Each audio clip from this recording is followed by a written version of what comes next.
Me divorcié y me mudé al extranjero. Mi exesposa se casó inmediatamente con su nueva pareja. Durante la boda, un invitado dijo algo que la hizo perder los estribos. Y entonces me llamó.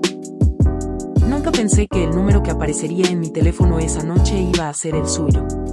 Especialmente porque eran casi las 3 de la madrugada en el país donde me había mudado, a más de 8.000 kilómetros de distancia de la vida que había dejado atrás. Me quedé mirando la pantalla, con el teléfono vibrando sobre la mesa del pequeño departamento que apenas estaba empezando a sentir como hogar. Su nombre seguía ahí. El mismo nombre que yo había borrado, bloqueado y desbloqueado 1000 veces durante el último año. Mi exesposa. Durante unos segundos pensé que se trataba de un error. O peor aún, de una broma cruel del destino. Porque, irónicamente, ese mismo día ella se había casado. Lo supe porque alguien me había enviado una foto horas antes.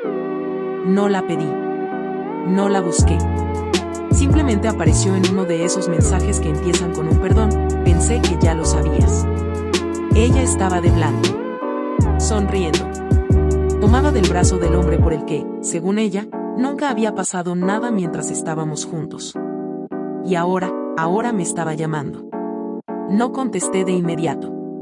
Dejé que sonara. Una vez. 2 veces. Mi mente empezó a correr más rápido que mis dedos. ¿Por qué me llamaría el día de su boda? ¿Por qué ahora, después de meses de silencio absoluto?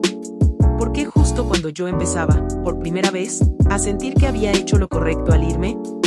Cuando la llamada se cortó, sentí alivio. Pero duró exactamente 4 segundos. El teléfono vibró de nuevo. Y esta vez, algo dentro de mí supo que ignorarla no iba a hacer que desapareciera lo que estaba a punto de salir a la superficie. Contesté. Hola. Y dije, con una voz que no reconocí como mía. Lo primero que escuché no fue un saludo. Ni una disculpa. Ni siquiera mi nombre. Fue un sollozo. Un llanto descontrolado, roto, como el de alguien que acaba de darse cuenta de que ya no puede fingir que todo está bien. ¿Por qué? ¿Por qué tuviste que irte así? Dijo entre lágrimas.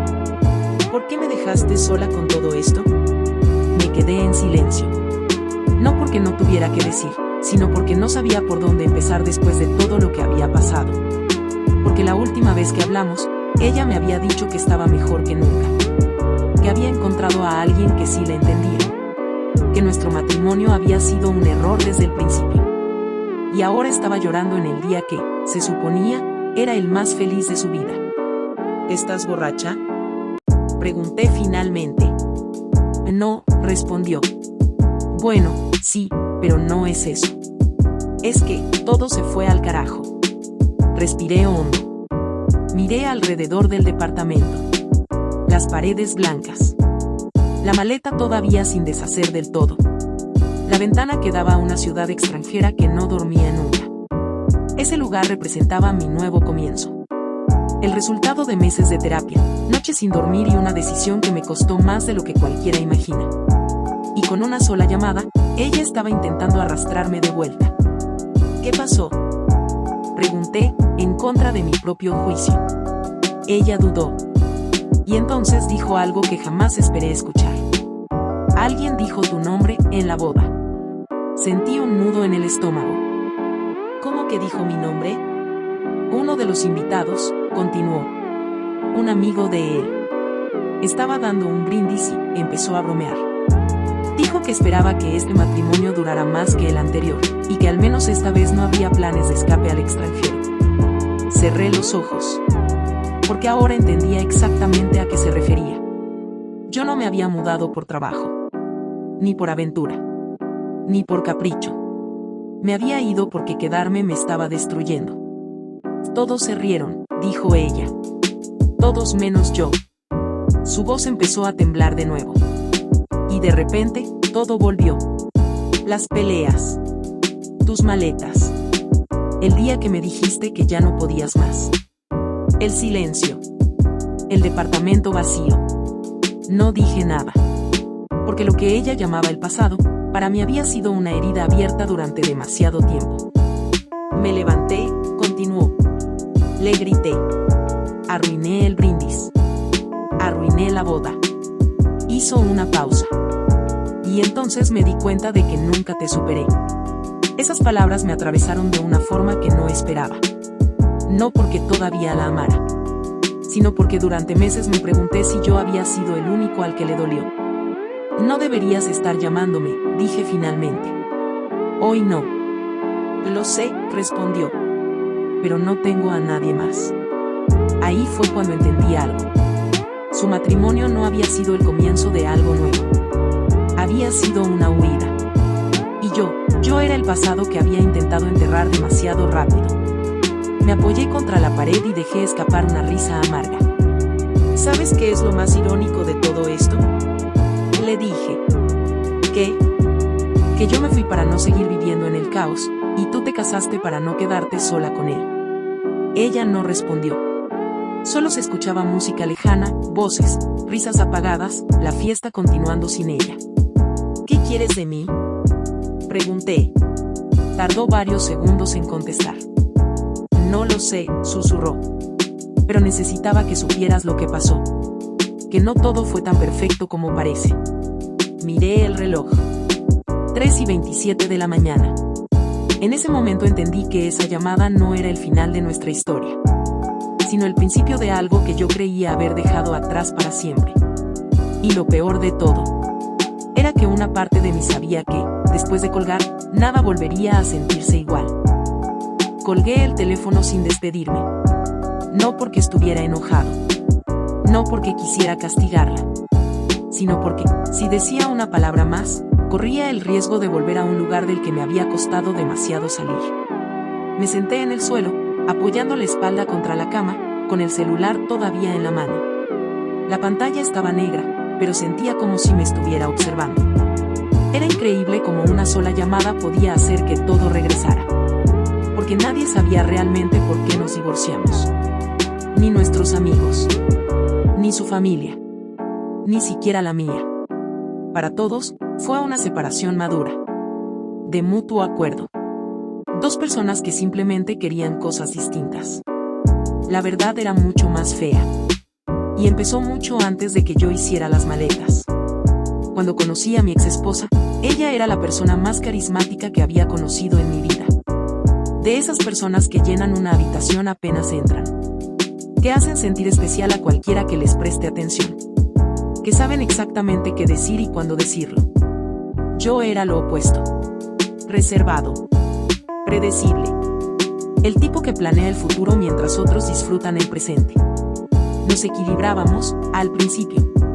Los primeros años de matrimonio fueron buenos. No perfectos, pero reales. Trabajos estables. Planes de viaje. Conversaciones largas por la noche.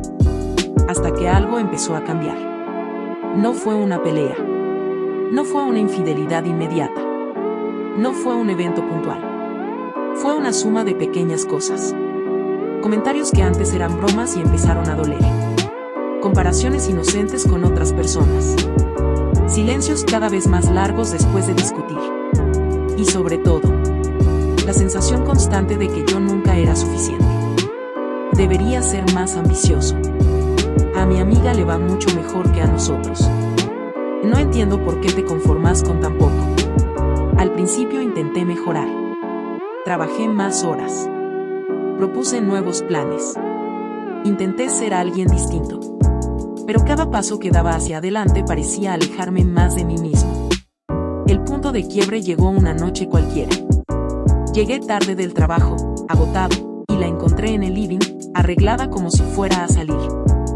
¿Vamos a algún lado?, pregunté. Yo sí, respondió. Vos no.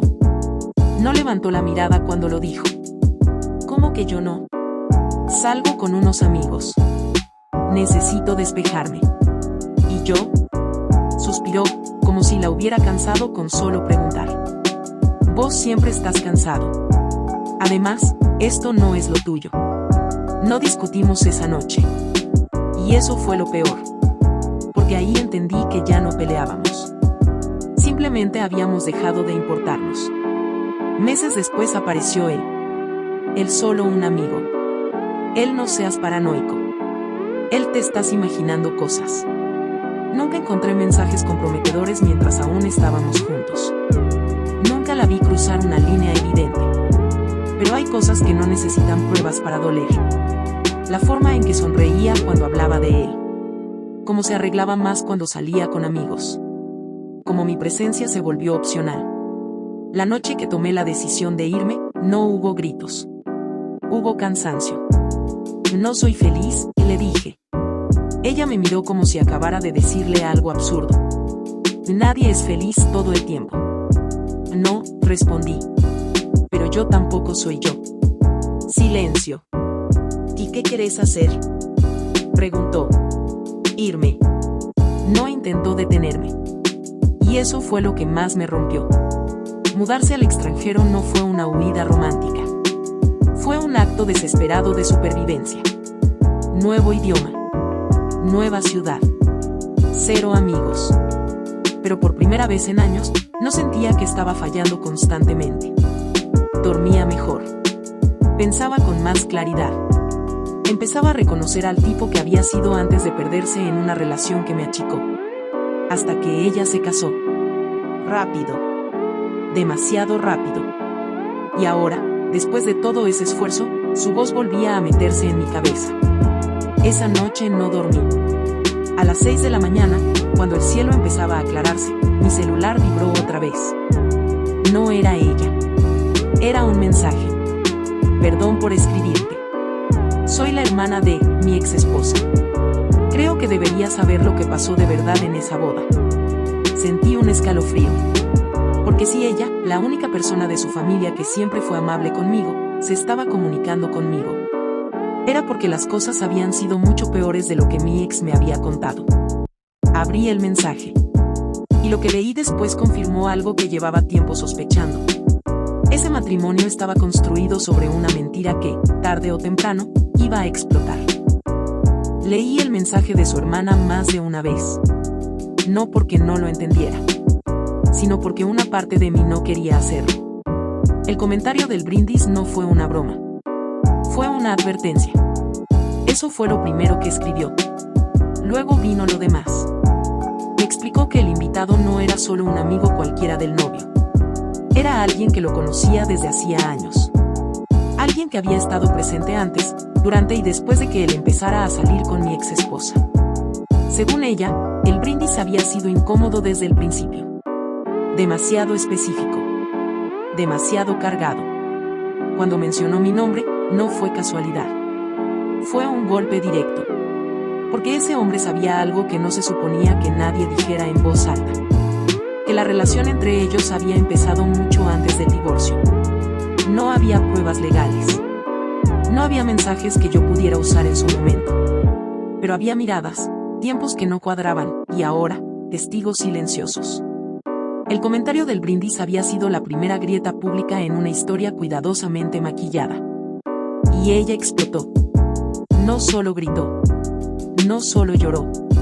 Acusó al invitado de arruinarle la vida. De querer sabotear su felicidad. De estar obsesionado con el pasado. Y en medio de todo eso, según su hermana, dijo algo que dejó a la sala en silencio. Así él no se hubiera ido, nada de esto estaría pasando. Ese él era yo. Apagué el teléfono. Me quedé sentado en la cama, mirando el suelo, con una sensación extraña creciendo en el pecho. No era alivio. No era satisfacción. Era algo mucho más incómodo. Porque por primera vez me pregunté algo que había evitado durante meses. ¿Y si yo también tuve parte de la culpa? Mi ex me volvió a llamar esa noche. No contesté. Al día siguiente, tampoco. Pero los mensajes empezaron a acumularse. No quise que te enteraras así. No todo fue mentira. Vos también te rendiste. Siempre huís cuando las cosas se ponen difíciles. Ese último mensaje fue el que más me molestó. Porque, en el fondo, había algo de verdad en eso. Yo me fui sin pelear hasta el final. Me fui cuando entendí que ya no podía ganar. Elegí salvarme a mí mismo, incluso si eso significaba dejar preguntas sin responder. Y ahora, desde la distancia, era fácil verme como el tipo maduro que rehizo su vida. Pero desde su versión, yo fui el hombre que desapareció. el que no luchó, el que prefirió otro país antes que intentar una vez más. Durante días pensé en responderle. Pensé en decirle que sabía la verdad, que su matrimonio empezó sobre ruinas, que el comentario no fue el problema, sino lo que escondía. Pensé incluso en algo peor, en decirle que yo ya estaba bien, que su llamada no me había roto, solo me había confirmado que irme fue la decisión correcta. Pero no lo hice. Elegí el silencio, no por bondad, no por madurez, sino porque, por primera vez, entendí que no quería volver a ser parte de su historia, ni siquiera como antagonista. Sin embargo, algo quedó flotando. Porque aunque ella mintió, aunque se casó rápido, aunque me llamó en el peor momento posible, yo también tomé decisiones que dejaron cicatrices. Y ahora hay una pregunta que no puedo responder con certeza. ¿Fui yo el malo por irme sin mirar atrás? ¿O fui simplemente otro cobarde que eligió no enfrentar el caos que ayudó a crear? No volví a hablar con ella. Pero a veces, en noches como esta, cuando la ciudad extranjera se queda en silencio, todavía me pregunto si colgar esa llamada fue un acto de fortaleza o la última prueba de que siempre supe huir mejor de lo que supe amar.